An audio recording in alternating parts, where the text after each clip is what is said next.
ಅದು ರಷ್ಯಾ ಮತ್ತು ಅಮೆರಿಕಕ್ಕೆ ಸಂಬಂಧಪಟ್ಟಂತಹ ಸುದ್ದಿ. ಅದು ಭಾರತಕ್ಕೆ ಏಟು ಕೊಡುವಂತಹ ಸುದ್ದಿ ಇದೆ.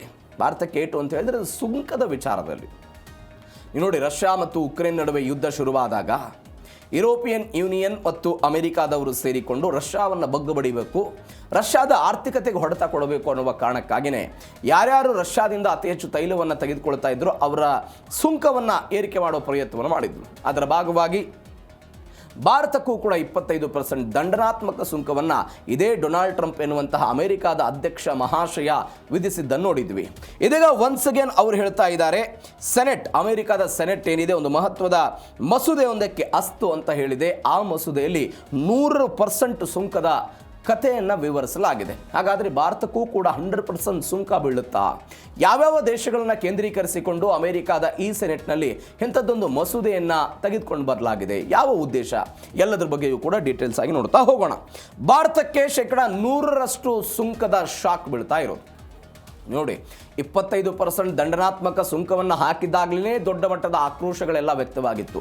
ಸ್ವತಃ ಡೊನಾಲ್ಡ್ ಟ್ರಂಪ್ ಮತ್ತು ಪ್ರಧಾನಿ ನರೇಂದ್ರ ಮೋದಿ ಅವರೇ ಮಾತುಕತೆಯ ಮುಖಾಂತರ ಇದನ್ನು ಬಗೆಹರಿಸಿದ್ರು. ಅದಾದ 18%ಗೆ ಬಂದರು. ಇತ್ತೀಚೆಗೆ ಯುದ್ಧದ ಸಮಯದಲ್ಲಿ 1 ತಿಂಗಳ ಸಮಯಾವಕಾಶವನ್ನು ಕೊಟ್ಟು ಇಲ್ಲ ನೀವು ತೈಲವನ್ನು ಖರೀದಿ ಮಾಡಬಹುದು ಅಂತ ಇವರೇ ಹೇಳಿದ್ದನ್ನು ನೋಡಿದ್ದೀವಿ. ಇದೀಗ ರಷ್ಯಾ ವಿರುದ್ಧ ಕಠಿಣ ನಿರ್ಬಂಧ ಹೇರುವುದಕ್ಕೆ ಅಮೆರಿಕ ಸೆನೆಟ್ನಲ್ಲಿ ಮಸೂದೆ ಅಂಗೀಕಾರ ಆಗಿದೆ. 86-11 ಮತಗಳ ಭಾರಿ ಅಂತರದಿಂದ ಲಿಂಡ್ಸೆ ಗ್ರಹಾಂ ಎನ್ನುವಂಥ ಒಂದು ಮಸೂದೆಗೆ ಇಲ್ಲಿ ಅಸ್ತು ಅಂತ ಹೇಳಲಾಗಿದೆ. ಏನಾಯಿತು ಬೆಳವಣಿಗೆ ಅಂತ ಹೇಳಿದ್ರೆ, ಉಕ್ರೇನ್ ಮೇಲಿನ ಯುದ್ಧಕ್ಕೆ ಆರ್ಥಿಕವಾಗಿ ರಷ್ಯಾವನ್ನು ನಾವು ಅಡ್ಡಪಡಿಸಬೇಕು ಅಂತ. ನೋಡಿ, ಯುದ್ಧ ಶುರುವಾದಂತಹ ಸಮಯದಲ್ಲಿ ಅವರು ಹೇಳಿದರು, ನಿಮ್ಮ ತೈಲ ಮಾರುಕಟ್ಟೆಯಲ್ಲಿ ತೈಲ ಬೆಲೆ ಗರಿಷ್ಠವಾಗಿ ಎಷ್ಟಕ್ಕೆ ಮಾರಾಟ ಆಗಬೇಕು, $60 ಆಗಬೇಕು. ರಷ್ಯಾ ಏನು ಮಾಡೋದಕ್ಕೆ ಪ್ರಯತ್ನವನ್ನು ಪಡ್ತು, ನನ್ನ ದೇಶದ ತೈಲ ಉತ್ಪಾದನೆಯ ಮೇಲೆ ಯುರೋಪಿಯನ್ ಯೂನಿಯನ್ ಮತ್ತು ಅಮೆರಿಕಾದ ಸೇರಿಕೊಂಡು ಈ ರೀತಿಯಾಗಿ ಆರ್ಥಿಕ ದಿಗ್ಬಂಧನ ಹೇರ್ತಾ ಇದ್ದಾರೆ. ನನ್ನ ತೈಲಕ್ಕೆ ಅತಿ ಹೆಚ್ಚು ಬೆಲೆ ಸಿಗೋದಿಲ್ಲ, ಹಾಗಾಗಿ ನಾನು ಕಡಿಮೆ ದರದಲ್ಲಿ ಬೇರೆ ಬೇರೆ ದೇಶಗಳಿಗೆ ತೈಲವನ್ನು ಮಾರಾಟ ಮಾಡಬೇಕು ಅಂತ ಅತ್ಯಂತ ಕಡಿಮೆ ದರದಲ್ಲಿ ಭಾರತಕ್ಕೂ ಕೂಡ ಅವರು ತೈಲವನ್ನು ಮಾರಾಟ ಮಾಡೋದು ಶುರು ಮಾಡಿದ್ರು. ಭಾರತ ಏನೊಂದು ಮಾಡೋದಕ್ಕೆ ಶುರುವಾಯಿತು, ನೀವು ಬೇರೆ ಎಲ್ಲೋ ಹೆಚ್ಚಿನ ಬೆಲೆಯನ್ನು ಕೊಟ್ಟು ತೆಗೆದುಕೊಂಡು ಬರುವುದಕ್ಕಿಂತ ಕಡಿಮೆ ದರದಲ್ಲಿ ನಮಗೆ ರಷ್ಯಾದಿಂದ ಸಿಗುತ್ತೆ, ಆತ್ಮೀಯ ದೇಶವೂ ಕೂಡ ಹೌದು ಅನ್ನೋ ಕಾರಣಕ್ಕಾಗಿ ನಾವು ಖರೀದಿ ಮಾಡೋದಕ್ಕೆ ಶುರು ಮಾಡಿದ್ವಿ. ಹೀಗಾಗಿ ದಂಡನಾತ್ಮಕ ಸುಂಕವನ್ನು ವಿಧಿಸೋದಕ್ಕೆ ಶುರು ಮಾಡಿದ್ರು. ಇದೀಗ ಮತ್ತಷ್ಟು ಆರ್ಥಿಕ ನಿರ್ಬಂಧಗಳನ್ನು ಮುಂದುವರಿಸುವಂತಹ ಭಾಗವಾಗಿ ಲಿಂಡ್ಸೆ ಗ್ರಹಾಂ ಮತ್ತು sanctioning Russia and Iran act of 2026 ಎನ್ನುವಂಥ ಈ ದ್ವಿಪಕ್ಷೀಯ ಮಸೂದೆಗೆ ಸೆನೆಟ್ನಲ್ಲಿ ಎಲ್ಲವೂ ಕೂಡ ಬೆಂಬಲ ಎಲ್ಲ ಸಿಕ್ಕಿದೆ ಅಂತೆಲ್ಲ ಹೇಳ್ತಾ ಇದ್ದಾರೆ. 5 ದೇಶಗಳನ್ನು ಕೇಂದ್ರೀಕರಿಸಿಕೊಂಡಿದ್ದಾರೆ. ಒಂದು, ಅತಿ ಹೆಚ್ಚು ಯಾರ್ಯಾರು ಕಚ್ಚಾ ತೈಲ ಮತ್ತು ನೈಸರ್ಗಿಕ ಅನಿಲವನ್ನು ರಷ್ಯಾದಿಂದ ಆಮದು ಮಾಡಿಕೊಳ್ತಾರಲ್ಲ, ಭಾರತ, ಚೀನಾ, ಅಜರ್ಬೈಜಾನ್, ಹಂಗೇರಿ ಮತ್ತು ಸ್ಲೋವಾಕಿಯಾ, ಈ ಎಲ್ಲ ದೇಶಗಳ ಮೇಲೆ 100% ಸುಂಕವನ್ನು ಹೇರೋದಕ್ಕೆ ಅಮೆರಿಕ ಅಧ್ಯಕ್ಷರಿಗೆ ಒಂದು ಅಧಿಕಾರವನ್ನು ಕೊಡ್ತಾ ಇರೋದು. ಹಾಗಾದರೆ ರಷ್ಯಾದ ಈ ಆರ್ಥಿಕತೆಗೆ ಆಸರಿಯಾಗಿ ನಿಂತಿರುವಂತಹ ದೇಶಗಳು ಅಮೆರಿಕಾದೊಂದಿಗೆ ವ್ಯಾಪಾರ ಮಾಡಬೇಕು ಬೇಡವೋ, ಅಥವಾ ರಷ್ಯಾದಿಂದ ಅಗ್ಗವಾದ ಇಂಧನವನ್ನು ಖರೀದಿ ಮಾಡಬೇಕು ಅಥವಾ ಬೇಡೋ ಎನ್ನುವಂಥ ಆಯ್ಕೆಯನ್ನು ಇಲ್ಲಿ ಕೊಡುವಂತಹ ಒಂದು ಮಸೂದೆ ಅಂತ ಹೇಳಲಾಗುತ್ತೆ. ಈ ಮಸೂದೆಯನ್ನು ಅಲ್ಲಿ ತೆಗೆದುಕೊಂಡು ಬರೋ ಪ್ರಯತ್ನವನ್ನು ಮಾಡ್ತಾ ಇದ್ದಾರೆ. ಇದರರ್ಥ ಯಾರ್ಯಾರು ಅತಿ ಹೆಚ್ಚು ತೈಲವನ್ನು ರಷ್ಯಾದಿಂದ ತೆಗೆದುಕೊಂಡು ಬರ್ತಾರೋ ಅವರನ್ನು ಕೇಂದ್ರೀಕರಿಸಿಕೊಂಡು ಇಂಥದ್ದೊಂದು ಸುಂಕವನ್ನು ವಿಧಿಸುವಂಥ ವ್ಯವಸ್ಥೆ ಇದು. ಇದರ ಜೊತೆಗೆ ಪುಟಿನ್ ವಾರ್ ಮಷೀನ್ಗೆ ಅಮೆರಿಕ ಬ್ರೇಕ್ ಹಾಕ್ತಾ ಇದೆ. ಏನಿದು ವಾರ್ ಮಷೀನ್? ನಾನು ಅನೇಕ ಬಾರಿ ಹೇಳಿದ್ದೀನಿ, ಉಕ್ರೇನ್ ಮತ್ತು ರಷ್ಯಾದ ನಡುವೆ ಆಗ್ತಾ ಇರುವಂಥ ಬೆಳವಣಿಗೆ.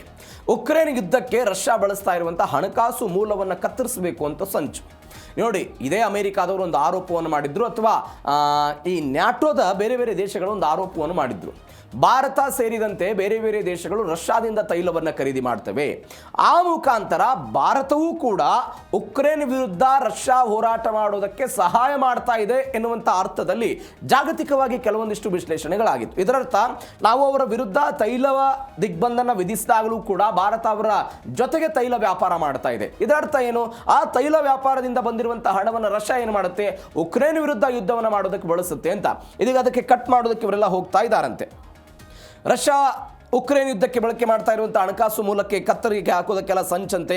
ಭಾರತ, ಚೀನಾ ಇವೆಲ್ಲ ಯುದ್ಧಕ್ಕೆ ಹಣವನ್ನು ಕೊಡ್ತಾ ಇದ್ದಾರೆ ಅಂತ ರಷ್ಯಾದ ಗಣ್ಯರು, ಬ್ಯಾಂಕ್ಗಳು ಶಾಡೋ ಫ್ಲೀಟ್ ಮೇಲೆ ಕಠಿಣ ನಿರ್ಬಂಧವನ್ನು ಹೇರೋ ಪ್ರಯತ್ನವನ್ನು ಮಾಡಿದ್ದಾರೆ. ಏನಿದು ಶಾಡೋ ಫ್ಲೀಟ್ ಅಂತ ಹೇಳಿದರೆ, ಅಂತಾರಾಷ್ಟ್ರೀಯ ನಿರ್ಬಂಧಗಳು, ಪಾಶ್ಚಿಮಾತ್ಯ ದೇಶಗಳು ವಿಧಿಸಿರುವಂಥ ತೈಲ ಬೆಲೆ ಮಿತಿಯನ್ನು ತಪ್ಪಿಸೋದಕ್ಕೆ ರಷ್ಯಾ ಬಳಕೆ ಮಾಡ್ತಾ ಇರುವಂಥ ಹಳೆಯ, ವಿಮೆ ಇಲ್ಲದ ಮತ್ತು ರಹಸ್ಯವಾಗಿ ಮಾಲೀಕತ್ವವನ್ನು ಬದಲಾಯಿಸುವಂಥ 100 ಕಚ್ಚಾ ತೈಲ ಹಡಗುಗಳ ಜಾಲವೇ ಈ ಶಾಡೋ ಫ್ಲೀಟ್ ಅಂತ, ಅಂದರೆ ಜಾಗತಿಕವಾಗಿ ಅಥವಾ ಅಮೆರಿಕಕ್ಕೆ ಗೊತ್ತಾಗದಂತೆ ತನ್ನ ಹಳೆಯ ಮಾರ್ಗದ ಮುಖಾಂತರ ತೈಲವನ್ನು ರಫ್ತು ಮಾಡುವಂಥ ವ್ಯವಸ್ಥೆಯನ್ನು ರಷ್ಯಾ ಮಾಡಿಕೊಂಡಿತ್ತು. ಅವುಗಳನ್ನು ತಡಿಬೇಕು ಅನ್ನುವ ಕಾರಣಕ್ಕಾಗಿಯೂ ಕೂಡ ಇಂಥದ್ದೊಂದು ಪ್ರಮುಖವಾಗಿ ಇದನ್ನೆಲ್ಲ ಮಾಡ್ತಿದ್ದಾರೆ ಅಂತ. ರಷ್ಯಾದ ಪ್ರಮುಖ ಸರ್ಕಾರಿ ಮತ್ತು ಖಾಸಗಿ ಬ್ಯಾಂಕ್ಗಳನ್ನು ಅಮೆರಿಕದ ಹಣಕಾಸು ವ್ಯವಸ್ಥೆಯಿಂದ ಸಂಪೂರ್ಣವಾಗಿ ಹೊರಹಾಕುವ ಪ್ರಯತ್ನಗಳಾಗ್ತಾ ಇದೆ ಅಂತೆ. ಡಾಲರ್ ಮುಖಾಂತರ ಅದನ್ನು ಬಳಸಿ ವ್ಯಾಪಾರವನ್ನು ನಡೆಸೋದಕ್ಕೆ ಸಾಧ್ಯವಾಗೋದಿಲ್ಲ. ನಾನು ನಿಮ್ಗೆ ಅನೇಕ ಬಾರಿ ಹೇಳಿದ್ದೀನಿ, ಇದಕ್ಕಾಗಿಯೇ ಒಂದು ಸ್ವಿಫ್ಟ್ ಎನ್ನುವಂಥ ಅಕೌಂಟ್ ಇರುತ್ತೆ. ಈ ಸ್ವಿಫ್ಟ್ನಲ್ಲಿ ನೀವು ರಷ್ಯಾದಿಂದ ತೈಲವನ್ನು ಭಾರತಕ್ಕೆ ಖರೀದಿ ಮಾಡಿದಾಗಲೂ ಕೂಡ ನಾವು ಅವರಿಗೆ ಹಣವನ್ನು ರೂಪಿಯಲ್ಲಿ ಕನ್ವರ್ಟ್ ಮಾಡಿ ಕೊಡ್ತೀವಿ, ರೂಪಿಯಿಂದ ಅವರ ಖಾತೆಗೆ ನಾವು ಇಲ್ಲಿ ಜಮೆ ಮಾಡ್ತೀವಿ, ಅದು ರಷ್ಯಾದ ಕರೆನ್ಸಿ ಮುಖಾಂತರ ಅವರಿಗೆಲ್ಲ ಸಿಗುತ್ತೆ. ಇಂಥದ್ದೊಂದು ಸ್ವಿಫ್ಟ್ ವ್ಯವಸ್ಥೆ ಇದೆ ಅಂತ ನಾವೆಲ್ಲ ಹೇಳ್ತಾ ಇದ್ವಿ.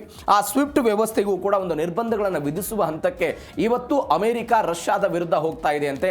ಅದು ಅಲ್ಟಿಮೇಟ್ ಯಾವ್ಯಾವ ದೇಶ ಈ ದೇಶದಿಂದ ಅತಿ ಹೆಚ್ಚು ತೈಲವನ್ನು ಖರೀದಿ ಮಾಡುವ ಹಂತಕ್ಕೆ ಹೋಗುತ್ತಲ್ಲ, ಅದಕ್ಕೊಂದು ಏಟ್ ಬೀಳಬಹುದು ಎನ್ನುವಂತಹ ಲೆಕ್ಕಾಚಾರ ಆಗ್ತಾ ಇದೆ. ಹೀಗಾಗಿ ಏನಾಗುತ್ತೆ ಕಾದ್ ನೋಡ. ಇವೆಲ್ಲದರ ನಡುವೆ ತೈಲ ಬೆಲೆ ಗಗನಕ್ಕೇರುತ್ತೆ ಎನ್ನುವಂಥ ವಿಚಾರ. ಒಂದು ವೇಳೆ ಎಲ್ಲ ಪ್ರಕ್ರಿಯೆಗಳು ಮುಂದುವರೆದು ಎಲ್ಲ ಬೆಳವಣಿಗೆಗಳಾದರೆ ಇದೆಲ್ಲವೂ ನಿಲ್ಲದೇ ಇದ್ದರೆ ಗಗನಕ್ಕೆ ಇರುತ್ತೆ ತೈಲ ಬೆಲೆ. ಹೆಂಗೆ ಅದು? 15% ಹೆಚ್ಚು ರಷ್ಯಾ ತೈಲ ಅವಲಂಬಿತ ದೇಶಗಳ ಮೇಲೆ ಅಮೆರಿಕ ಕೆಂಗಣ್ಣನ್ನಿಟ್ಟಿದೆ. ಯಾವ್ಯಾವ ದೇಶಗಳು 15% ಹೆಚ್ಚು ತೈಲವನ್ನು ಖರೀದಿ ಮಾಡ್ತಾರಲ್ಲ ಅವ್ರ ಮೇಲೆ. ಭಾರತ, ಚೀನಾ, ರಷ್ಯಾ ತೈಲ ಖರೀದಿಸುವುದನ್ನು ನಿಲ್ಲಿಸಿಬಿಟ್ರೆ ಜಾಗತಿಕವಾಗಿ ತೈಲ ಬೆಲೆ ಏರಿಕೆ ಆಗುತ್ತೆ, ಅಮೆರಿಕನ್ನರ ಮೇಲೂ ಕೂಡ ದೊಡ್ಡ ಮಟ್ಟದ ಹೊರೆಯಾಗುತ್ತೆ ಎನ್ನುವಂಥ ವಿಚಾರಗಳು ಬರ್ತಾ ಇದೆ. ನೋಡಿ, 15% ವಿನಾಯಿತಿ ಕೊಟ್ಟಿದ್ದಾರೆ ಅವರು. ಯಾರ್ಯಾರಿಗೆ ವಿನಾಯಿತಿ?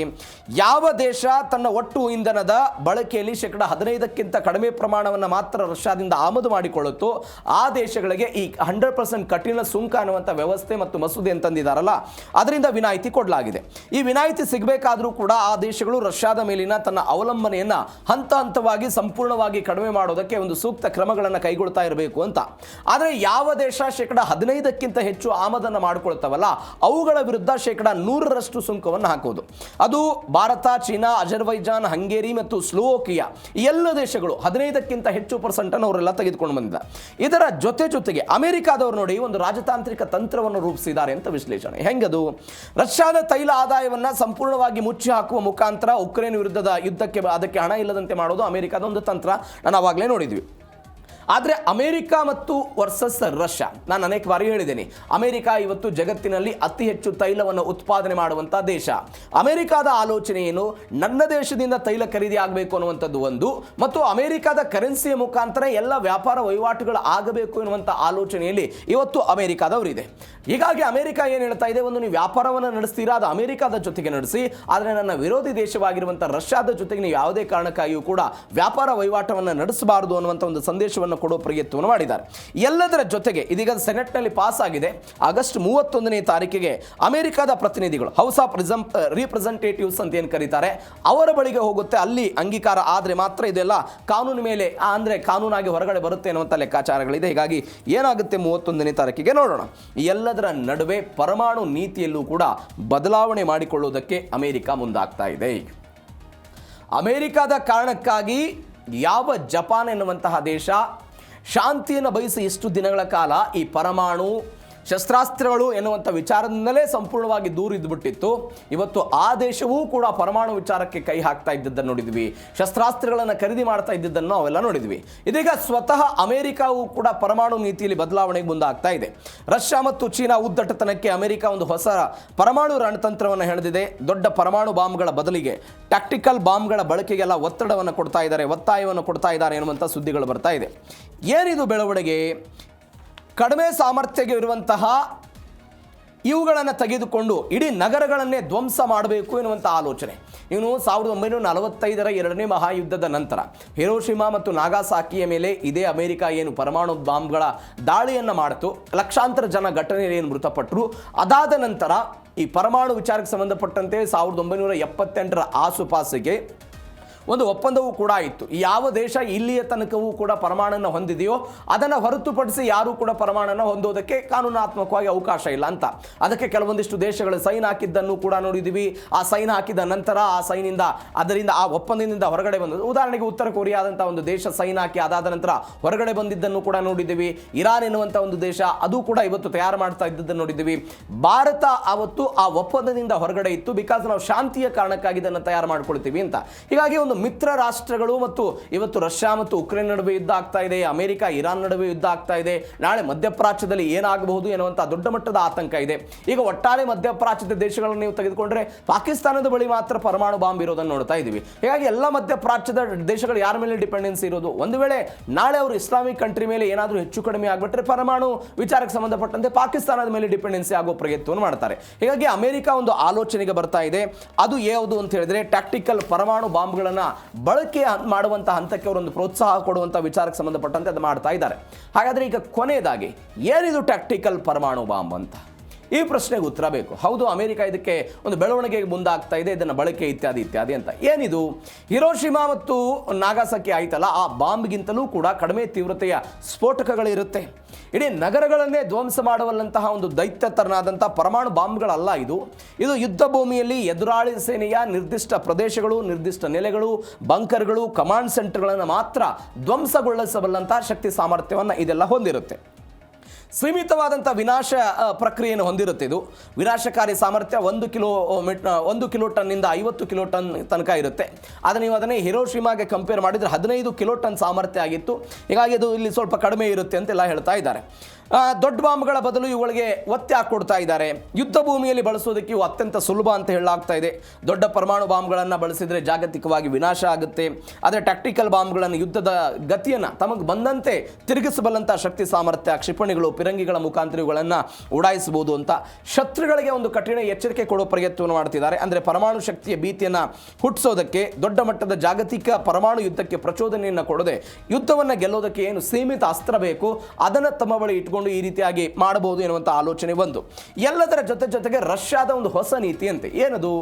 ಉಕ್ರೇನ್ ವಿರುದ್ಧದ ಯುದ್ಧದಲ್ಲಿ ಪಾಶ್ಚಿಮಾತ್ಯ ದೇಶಗಳು ಮತ್ತು ಅಮೆರಿಕದ ಹಸ್ತಕ್ಷೇಪವನ್ನು ತಡೆಯುವುದಕ್ಕೆ ರಷ್ಯಾದ ಅಧ್ಯಕ್ಷ ಪುಟಿನ್ ಏನು ಮಾಡಿದ್ರು, ಹಲವು ಬಾರಿ ತಮ್ಮ ಬಳಿ ಇರುವಂತಹ ಟ್ಯಾಕ್ಟಿಕಲ್ ಪರಮಾಣು ಪಡೆಗಳನ್ನು ಸನ್ನದ್ಧ ಸ್ಥಿತಿಯಲ್ಲಿ ಇಡಬೇಕು ಅಂತ ಒಂದು ಆದೇಶ ಹೊರಡಿಸುವ ಪ್ರಯತ್ನವನ್ನು ಮಾಡಿದರು.